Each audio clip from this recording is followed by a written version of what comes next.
अस्सलाम वालेकुम dear students.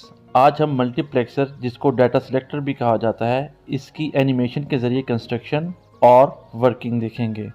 Multiplexer एक ऐसी डिवाइस या सर्किट है जिसमें मल्टीपल इनपुट्स के डाटा को, जो कि एनालॉग भी हो सकती हैं और डिजिटल भी, एक लाइन पर अलग-अलग सेंड किया जा सकता है। अब हम बात करते हैं एक बेसिक 4x1 मल्टीप्लेक्सर की।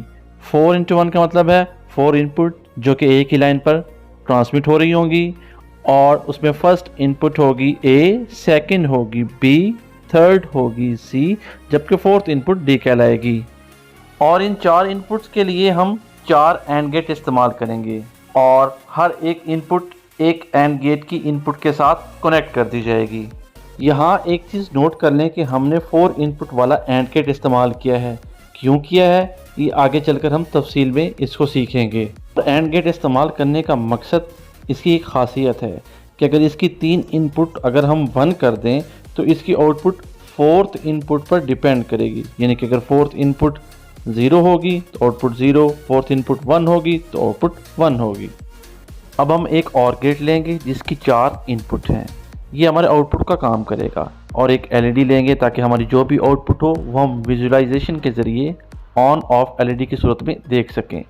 अब तमाम एंड गेट की जो आउटपुट्स हैं वो हम इस 4 इनपुट वाले और गेट के साथ कनेक्ट कर देंगे। और गेट की ये प्रॉपर्टी है कि अगर इसकी तमाम इनपुट 0 हो तो आउटपुट 0 देगा, अगर कोई एक इनपुट 1 हो जाए तो उस 1 को आगे ट्रांसमिट कर देगा। क्योंकि एक ही लाइन पर तमाम इनपुट का डाटा सेंड करना होता है, इसलिए एक वक्त में एक ही इनपुट का डाटा आउटपुट पर जाना चाहिए। अगर ऐसा ना हो तो तमाम इनपुट का डाटा मिक्स हो जाएगा, जिससे रिसीवर को हर इनपुट का डाटा अलग करना नामुमकिन हो जाएगा। इसलिए एक वक्त में एक एंड गेट ऑपरेट होना चाहिए।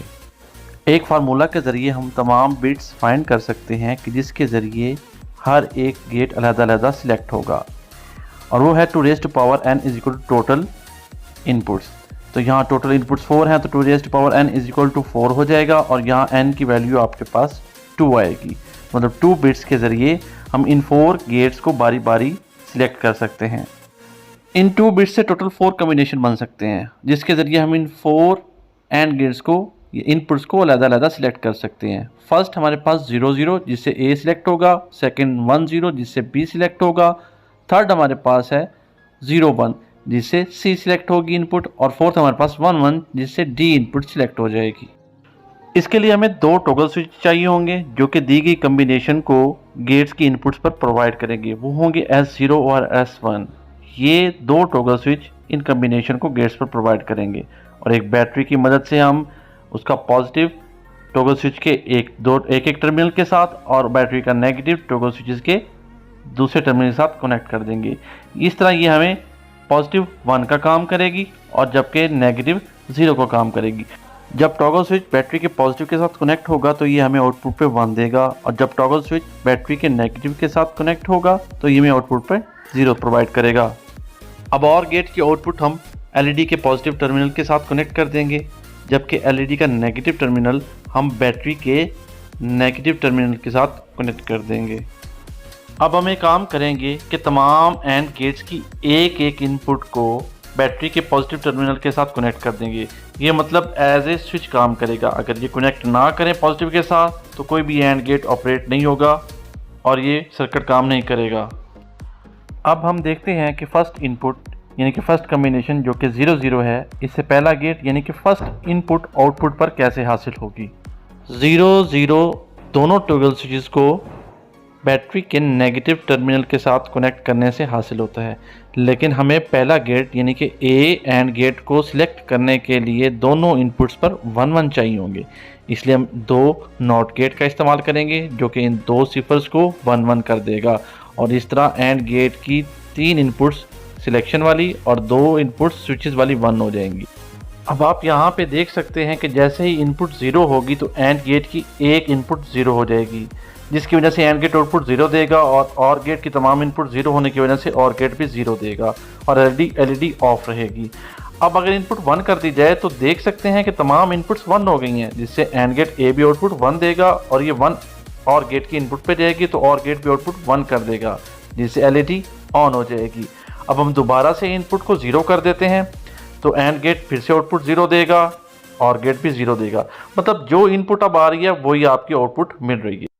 इससे हमें एक चीज़ वाज़ेह होगी कि जब S0 S1 0 0 होंगे तो इनपुट A आउटपुट पे आएगी, यानी कि गेट A सिलेक्ट हो जाएगा और जो इनपुट A पे होगा वही आउटपुट पे मिलेगा।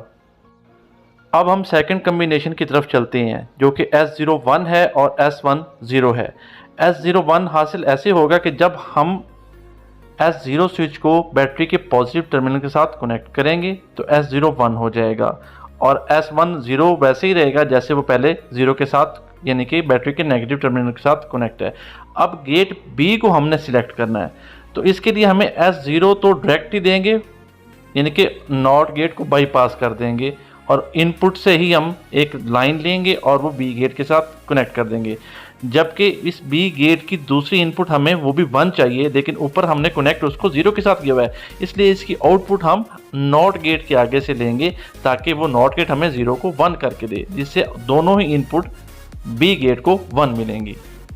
अब जब हम इनपुट B पर 0 देंगे तो B गेट की एक इनपुट 0 हो जाएगी, जिससे एंड गेट की आउटपुट 0 मिलेगी और इस तरह और गेट की आउटपुट भी 0 मिलेगी और एलईडी ऑफ रहेगी।